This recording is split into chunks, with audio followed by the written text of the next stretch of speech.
नमस्कार दोस्तों, स्वागत है आपका द न्यूज सागर में और मैं हूं सुशील मिश्रा। इस समय हम मौजूद हैं प्रयागराज के नैनी में और हमारे पीछे आपको नैनी का ब्रिज दिखाई दे रहा होगा। यह ब्रिज दिल्ली हावड़ा रूट पर यमुना नदी में बनाया गया पुल संख्या 30 के नाम से जाना जाता है, जिसे आज से 157 साल पहले ब्रिटिश सरकार ने इस ब्रिज का निर्माण करवाया था। इस ब्रिज को देखने के बाद यही कहेंगे कि यह नायाब इंजीनियरिंग का नमूना है।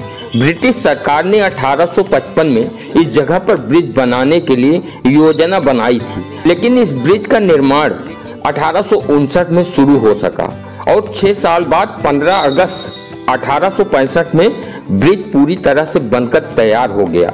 ठीक इसके 82 वर्ष बाद हमारा देश 15 अगस्त 1947 को आजाद हुआ था। वर्ष 1913 में इसे डबल लाइन में परिवर्तित किया गया और 1928-29 में पुराने गार्डरों के स्थान पर नए गार्डर लगाए गए। 2 मंजिला ठोस लोहे के इस पुल के ऊपरी हिस्से में रेल एवं निचले हिस्से से सड़क यातायात का संचालन होता है। इस ब्रिज से लगभग दर्जनों ट्रेनें और मालगाड़ियां प्रतिदिन गुजरती हैं। पिछले 157 वर्ष से लगातार यह ब्रिज बाढ़ और तूफान को झेलते हुए आज भी मजबूती के साथ खड़ा है।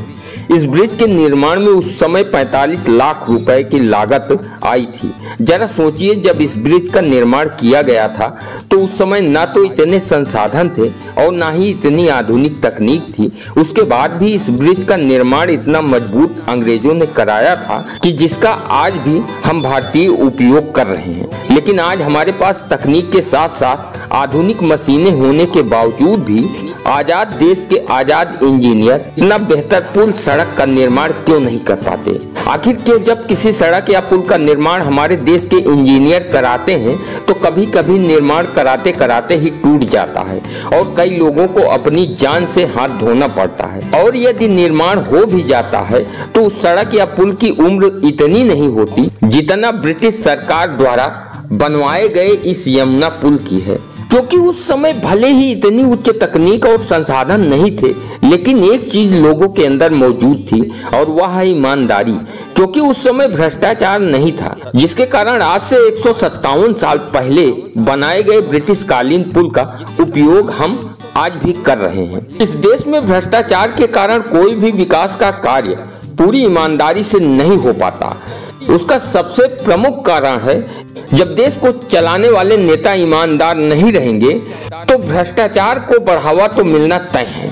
इस ब्रिज को देखने के बाद यही कहा जा सकता है कि जिस ईमानदारी के साथ इस ब्रिज का निर्माण करवाया गया था, यदि इस देश के इंजीनियर भी इसी तरह पुल और सड़क का ईमानदारी पूर्वक निर्माण करें तो देश की अर्थव्यवस्था के साथ साथ हजारों जान जाने से बचाया जा सकता है। और यह तभी संभव होगा जब इस देश पर राज करने वाले नेता ईमानदारी से अपना काम करेंगे, तभी इस देश से भ्रष्टाचार खत्म होगा और इस देश का विकास होगा। देश भले ही आजाद हो गया हो, लेकिन देश के नेता और सरकारी कर्मचारी मिलकर आज भी देश के नागरिकों के भरोसे और आम जनता द्वारा दिए गए टैक्स के पैसों को लगातार लूट रहे हैं। जरूरत है देश के सभी नागरिकों को आवाज उठाने की। यदि आप लोग हमारी बात से सहमत हैं तो इस वीडियो को लाइक करें और ज्यादा से ज्यादा शेयर करें। अंत में इतना ही कहेंगे कि चैनल को सब्सक्राइब नहीं किया है तो कृपया सब्सक्राइब करें। मिलते हैं अगले वीडियो में।